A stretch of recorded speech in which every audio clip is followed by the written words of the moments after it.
चलो तो मजा बताऊं जे मेरा भाई पदो कर थक जठिन ए जठिन काहे गो के तार लइका चेचन धर के नाना था तुम लइका में सीधा से मत रहे तुम लइका सही बात मार पूरे दूर पर मनिए बैठा तो कछु बताइहा धन चेचेच ला धरे रही काहे तेला बतावन भाई मोला तुम लइका के बरात करे पूरा बार बात करके रख 5 लाख के मोर बिहार के खर्चा होता दिहा पढ़े लिखे लड़का नौकरी कर दैसे अब ओका दूसरा लड़के पांगड़ी पहुंचे कर मरना हो गए कई लाख कर्जा हो गए वो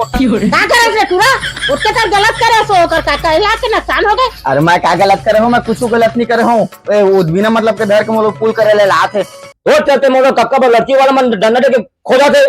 हां दादा मोर साल हो गए का हो गए उसके साथ काय कान फोड़ दो हाय उसके पर हार्ट अटैक हो जाई तो अरे दई क्या जानता है कल बारात गए ना हां अब मोर संगी हो हाँ अब सब चीज में करे धरे लागवे भाई ऐसे ही के कहरी से मोला ता बैठे रही से वो मंडप में ता सिंदूर इंदूर लब लगा के पारी आई ता ओला बनत नहीं सूट के लगा सिंदूर ला जाने दुल्हन के मां